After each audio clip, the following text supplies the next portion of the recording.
Welcome back. Now, September is African Heritage Month in the U.S. state of Maryland, a celebration of the rich and diverse culture of the African community within that state. Now, to tell us more about it, I'm joined by Stephen McAdams, Executive Director, Maryland Governor's Office of Community Initiatives, and Frederick Nnoma-Addison, the Commissioner on the Maryland Governor's Commission on African Affairs. Gentlemen, welcome to Africa 54. Thank you very much. Now, if I may begin with you first, for those of our viewers abroad and elsewhere may want to know, why would the state of Maryland decide to devote a month to the celebration of Africans?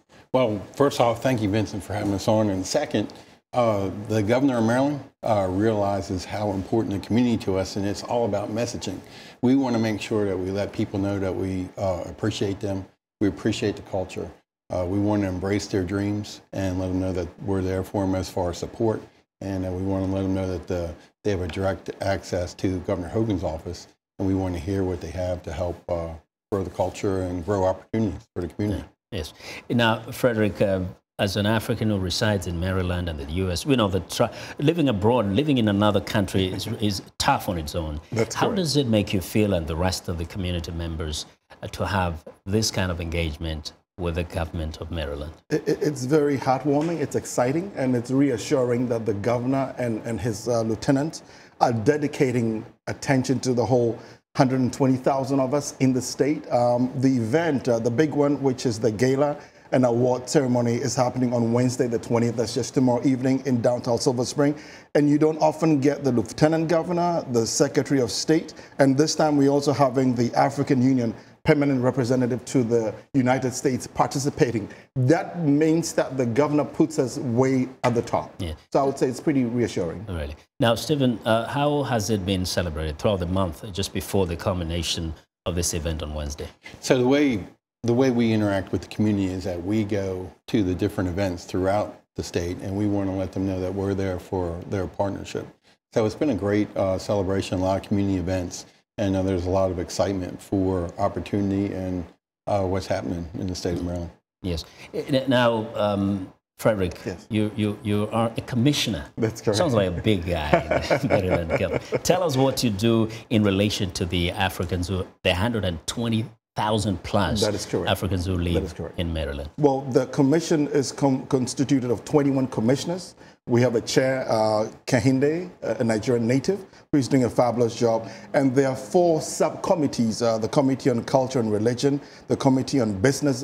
In the past 6 months, we've had two very important business outreaches to the business community in the state.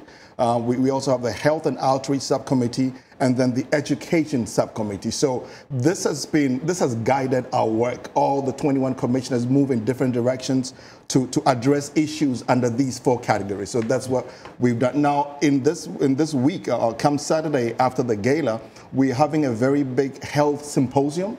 And we're reaching out to the health professionals and the community in general. We're happy to be partnering with Discovery Learning Alliance that will be screening a film on health and wellness, something that was filmed in Africa called The Lucky Special. So these are the directions in which our work goes. Mm-hmm. So, Stephen, you can add on to that, but also the whole question of the contribution that the immigrant community makes. What levels of contribution can you quickly mention of their contribution to the state? Well, it's from all levels, whether it's cultural, whether it's economical, whether it's from the business community. You know, the governor's platform is basically the state of Maryland is open for everybody, and we want to make sure that we support whatever your interests are. We were talking about the business symposiums. We put on a program with XM Import Bank financing to try and help people. There's a big ask in the community to want to try and do things in the homeland to help with building a business and opportunity, and we're trying to bring those tools. But it's across the spectrum. It's just such a rich community. It's a very self-driven community, Yeah. and it's very highly educated. And those are great qualities to have in the citizens of Maryland, Yes. and we feel fortunate to have them. Now, Frederick, we're both from Africa. We know that content can be extremely divided along ethnic line, national lines. Now, as those who live in Maryland, do you see each other as from this country, that country, or does this unite you as one entity of Africans who reside in Maryland?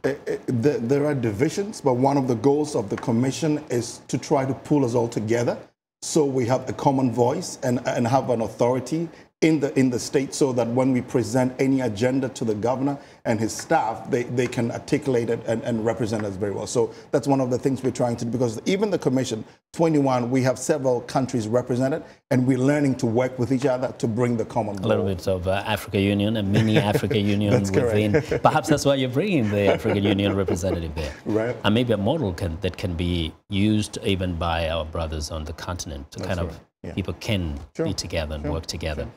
So in terms of what more the governor of Maryland can do to make the residents of Maryland feel even more at home, what are some of the plans? What are some of the things ahead? Well, Governor Hogan's biggest platform and the biggest way he can help impact people's lives is by creating a culture and a climate within the state that gives a lot of stability towards opportunity for all.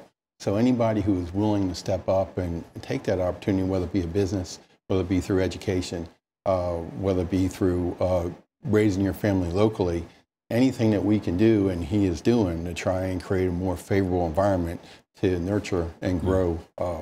Yeah, and it's a tough thing because you also have other communities from other regions of the world, and they're similarly organized in the same way. So it all comes down to messaging. You know, the first message is that we want to let everybody know that, hey, we're part of Maryland, and we're proud that you're here, part of Maryland.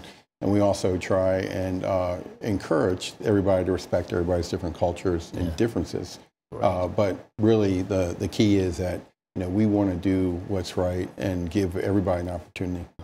Frederick, last word. I think it's great that we have a commission representing our people, because there have been resources in the state of Maryland, but in the past, because of the lack of connection to the government offices, a lot of times these opportunities have not been known about by our communities. Now, 21 of us are moving in different directions at the grassroots level, and we're serving basically as the eyes and ears of the governor. So we are very proud to have this opportunity. And on behalf of all my colleague commissioners, we thank the governor, and we're excited about what the future holds for us.